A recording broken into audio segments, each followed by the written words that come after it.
New Jersey, what is going on, guys? It is Friday, November 20th. Oh, man, bear with me on this. There was 2 meetings yesterday for A21 and S21 that went and met forth to the committees, and they got voted on to get passed forward to the next step of legislation. So it looks like New Jersey has the legislation in the path rolling now. We still don't have decriminalization set in stone, which that really needs to be taken care of. But bear with me, guys. The video yesterday, or the conference yesterday, if you followed it, listened to it, however you watched it, if you just kind of caught glimpses of it, it was almost as hard to decipher as probably watching my videos. But man, if you can just bear with me on this and just kind of let me try my best. And also, if you have any information right off the bat, please help me out, because yesterday's meeting, they were super confusing. I know for myself and probably many other people, they were left feeling like, what just happened? Was this a good thing or a bad thing? And we're going to try to figure that out. So yesterday at 11 a.m., the committee had met to talk about A21, and they were talking about the amendments that were going to be implemented to A21. Now, I think I caught most of these amendments probably around like 1 o'clock in the morning the night before. I just stumbled across them, and they were some amendments that I do believe were the implementation, because it was talking about fair employment. It was talking about,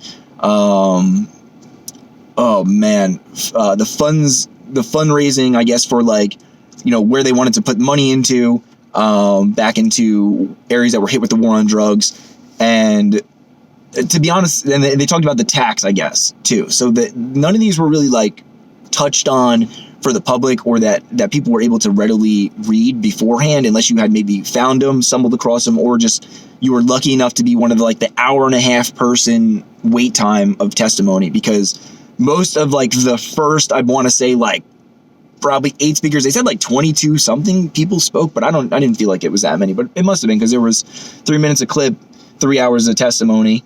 But yeah, that was crazy yesterday. So all those first speakers, they felt very caught with their pants down, I guess. And the committee had said that we knew the amendments, but it seems like the people that were testifying, to chime in on these amendments, and they were asked to basically only touch on the amendments that were implemented. They had no clue what was going on. So anyways, kudos to every single one of you guys that spoke that morning. Every single one of you, whether you just gave your perspective from your own business, whether you gave your perspective from your own personal, run-ins with, maybe with police, whether you're a medical user, just any experience that you guys shared yesterday, no matter how it affected you in your life or in your community or anybody around you, kudos to you. Every single one of you guys, you made valid points. I can't stress that enough. Every single race, gender got heard. I believe so. I was listening. I'm hoping that everybody represented somebody from their community. I hope every single nationality was able to jump in there, and say something. I know that a lot of people were talking about areas that were covered as hard hit zones.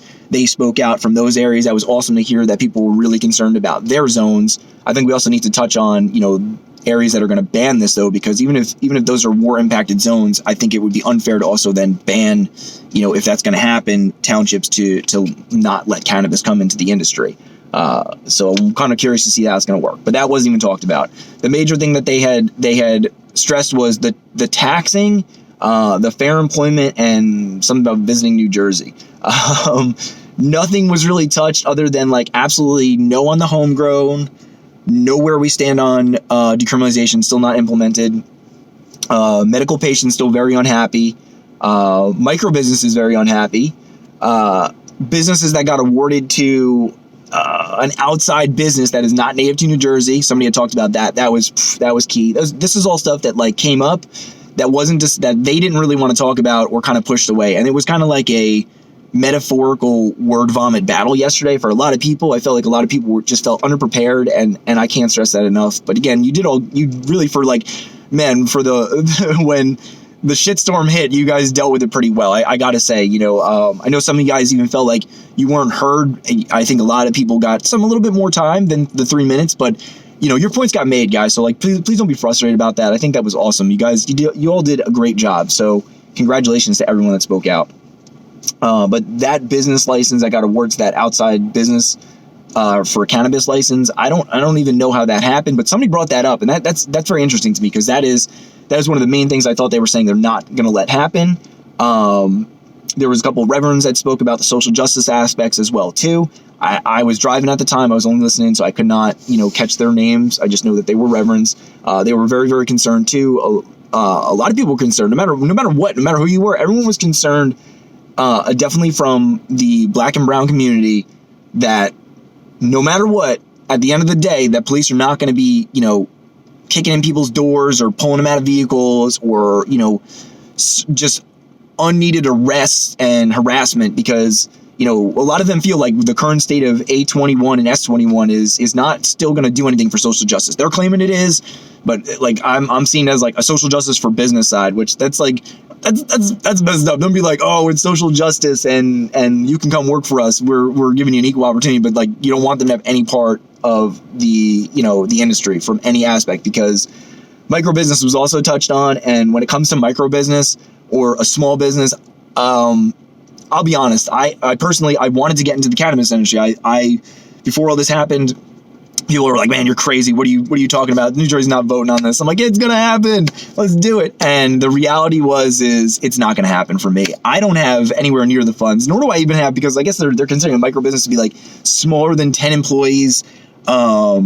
And I don't know about you, but I don't even have 10 friends that I could count on my finger that we could come up with $250,000, like $250,000 to get a business going in New Jersey. And, when I think of a small business, I think of like a mom and pop store, like two people being like, hey, we're going to like make custom cool scented soaps or something, or maybe make like some home brewery beers and get some labels and like, I don't know, like do something like that. Like that's what I think of. I don't think of like $250,000. Like I don't think of $250,000 to be like, yeah, guys, let's start a business, like, let's do this, man. I don't know if you've noticed, but, that's not realistic for most people. So that was scary.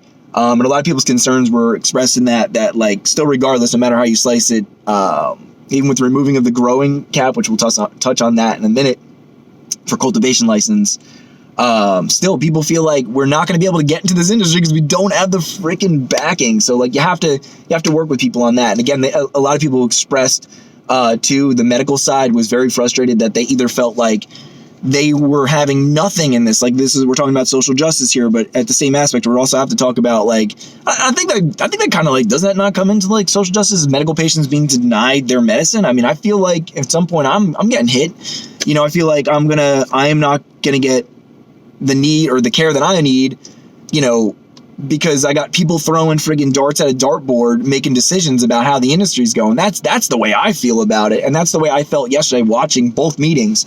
There was great points made, but a lot of the great points that were made were actually on the activist side. They were not even made on the chairman's side, although he was very entertaining to watch. I know he got frustrated many times. But when there was a couple of speakers, he did like, he was very, he was very positive with them. He assured that like, guys, we're not going to like push the medical patients out. We are going to come visit back, I guess, home cultivation at some point, but a lot of people are like, guys, we still feel like, again, with this amendment and the lack of decriminalization, like you're really just saying here, we're only looking at this as a business aspect. So we're not looking at any other aspect of legalization. We're looking at Wally weed here. We're not looking at mom and pop or micro business or, like people getting off the grounds in, areas that were hit hard that are just poverty stricken. So that's people's main concerns. And unfortunately, like that's not even being met. What's being met is, every other aspect of the situation. And that's really sad, guys. Like I want to see this being done for, social justice. I want to see this being done for communities. I don't want to see this being done just from a business aspect. Now, some other stuff that had happened, a lot of people had spoken out, and after their testify was met, still the end result, after most stressed, like, immensely, guys, we do not want this bill to pass. Please not let this bill pass. They still voted it. Right off the bat, I think there was 3 no's, and I was like, okay, this looks good. Or there was two no's, and I was like, all right, it's good. And then the yeses just started coming in, and people just felt like it shouldn't have been implemented. Just like a lot of things weren't implemented or amended currently, people felt like this current legislation should not have been amended. But it moved forward. And man, it was 3 hours of testimony. You guys should watch it. I can't even, this video would be like an hour long if I really went into depth, man, the way I ramble. So that's what happened at 11. And then at oh man, around, I want to say like 4 o'clock, maybe around 4 o'clock, there was something really interesting that happened. And that was the second meeting, which I guess that was the next area, and correct me if I'm wrong, but that was the next meeting or the next committee that was going to be hearing on S21. And now they actually touched base a little bit and had a little bit more conversation between each other than the 11 o'clock meeting, because they wanted to talk about the amendments that were getting put in place, but we never know what they were. So I guess by that time, they were a little bit more prepared themselves. So they talked about the removing cap. They'd amended in that they were removing the cap on the amount of grower's license. So they were going to say, look, you know, we realize that we have 28 licenses or whatever it was, or that we're going to do. Most of the people, like the licenses were gone already. And the sad thing is like nobody in the black or brown community even obtained one of those licenses from what I was heard, or, you know, what I found. So that was kind of right off the bat, like, man, how do you do that to somebody? You know, here we go, social justice, but like you can't even be a part of it again. But again, come work for it. You know, that was really sad. But, you know, with removing the cap, they're saying that this is going to help stop that, and that's going to let people get into it. But again, we have to touch base on how much does it cost to get the micro business or whatever it is to get into the industry. So that's still an area that's untouched and needs further implementation. Again, they also talked about employee rights, which, man, that was painful, man. I just sat there the whole time going, there is alcohol. Like, you know, they're saying, oh, well, there's no test for cannabis. Like, okay, if somebody's standing in a corner passed out sleeping, it most likely might not even be like from marijuana. He could have been like, I don't know, maybe he's like detoxing. Who knows? Like, you know, now you're going to have people already off the bat going, oh, your eyes red, you know, oh, you coughed, or what's going on there, you know, you're stoned, you know, like, no, man, like, dude, there's people, like, I've worked with people in the past, and I've talked to people that you have a 1 second conversation with them, and you can tell that they, like, heavily were binge drinking the night before,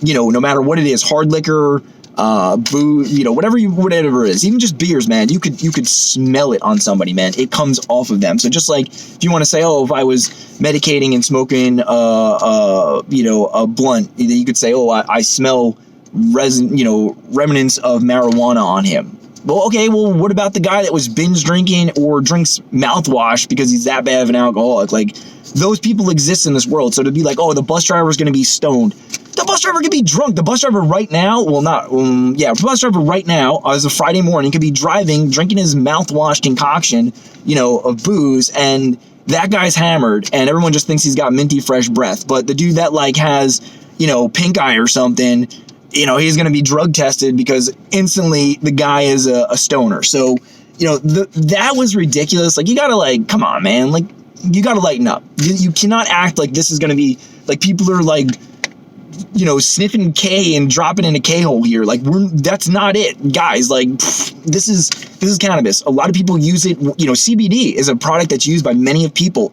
You know, it deals with the whole inflammation aspects of it. I mean, shit, man, they got it in, like, dog treats. They got it in foods. They got it in, I'm pretty sure Wawa even has it now. Last time I checked, I walked through, I saw it in the aisle. So, like, you know, this stuff is out there. You know, people even use that aspect. You can't turn around and say if somebody's using a extremely low THC but a very high CBD medicine, and you're going to instantly turn around and pin him as a druggie. But, like, the guy who's, like, sipping his mouthwash in the bathroom, you know, or on the forklift, you know, he's okay, but, you know, that's ridiculous, man. You guys, you can't put that in perspective. That's terrible. So, you know, that was talked about too. And then social justice funding, but again, like, it was just talked about that these were the implementations. I guess really what you have to do is we need to all wait a couple of minutes or a couple of days or a couple of hours and sit back and just let this unfold.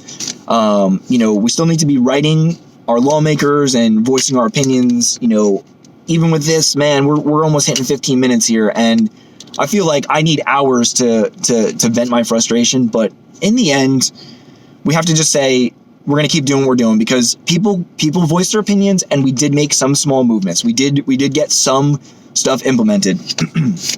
Now, the medical patients, you need to keep voicing your opinions. keep telling people we are responsible. We're responsible, and the messed up thing is the medical patients, we're responsible right now. And I will tell you what, I'm a responsible medical patient, and I follow the guidelines and the rules. You know, to sit there and say, oh, well, people are just going to run wild and do whatever they want, you know, my medication will never go on the black market. I will never, ever introduce my medication into the black market. One, it is way too expensive as it is, and it is too hard for me to get. So, and the black market is cheaper than the medical side. So, like, come on, man. Like, you gotta, you can't, I get what you're saying here. I get all sides of the points, but, you know, people need to do a little bit more research. I really do feel that some of those people that spoke and testified, and there was even people at the later on one that they didn't even have the amendments, man. We were sitting there waiting around. We listened to some testifies, and they were waiting for the amendments, and then took a break. And then at I think at around 5 o'clock is when we got their amendments, and they had gotten their amendments. They came back, did the vote on it, and that was it. It moved forward. It ended. So, and it was a lot of yeses. It was 4 no's, and after a bazillion yeses, I just lost count, and I stopped. I think I just stopped checking. I think I got 1, 2, 3, 4, 5, 6, 7, 8, 9 to 4. So yeah, at this point, it's happening. I guess it does need to move forward for sure. I do feel that, you know, the legislation needs to get forward before the 1st, because we are going to have a gray area, but decriminalization needs to go first before we even have the legislation go forward on this. That should have been, this last 3 weeks should have been dedicated to the decriminalization and not dedicated to figuring out wonky math numbers on some wacky tax thing that sounded good on paper, but did anybody get the calculator? Because somebody made a point, and his math was like, man, your math is off. You know, my math might be off, but your math seems really off. And I believe that he is right. I believe what they're trying to implement is going to do worse things and drive the black market off the wall. So I don't know, guys. Let me know what you think. Man, I apologize. You may never get this time back that I took from you. If you stuck with it, thank you. Positive comments, always welcome. I wish I had a better set in stone presentation for everybody, but unfortunately, given the circumstances, just like that 3-hour testimony, I feel like I'm not even prepared for the information, nor is anybody right now, because it's all just metaphoric word vomit. All right, guys, thank you very much. Hopefully you all have a great weekend. Take care.